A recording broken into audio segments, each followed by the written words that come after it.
Tanner Schweitzer wants to make sure his kids are always safe and sound. This morning, he stood in the middle of Washington Street, trying to make sure that happened. Cars weren't stopping for his 7-year-old daughter.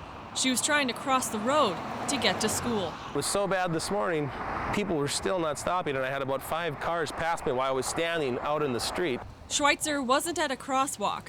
He's frustrated because the one nearest to his house doesn't work. But they did the same thing there. People wouldn't even recognize it, people wouldn't even see it. They would continue to just blow by us. And when he shared his frustrations on Facebook, well, you can see how people reacted. So we're gonna do a little experiment here. Tanner told us that this crosswalk doesn't work. People don't stop, even with lights flashing. So we are gonna give it a try and see if people stop for us. At a crosswalk on Washington, it took 13 cars until someone stopped for me, even with the blinking lights.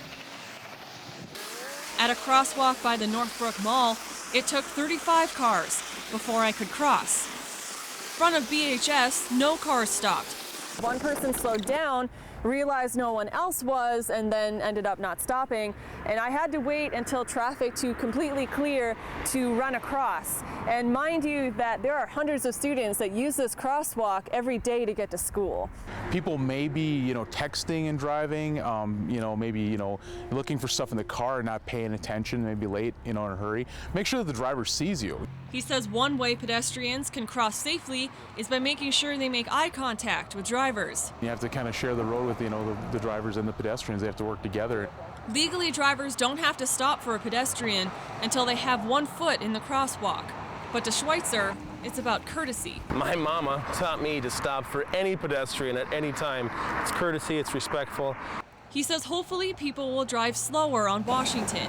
In frustration, Schweitzer said in his post he would throw eggs at people who don't. But don't worry, he says he's only kidding. With Dustin Lee, Alicia Ewan, KX News. Right past. What's up?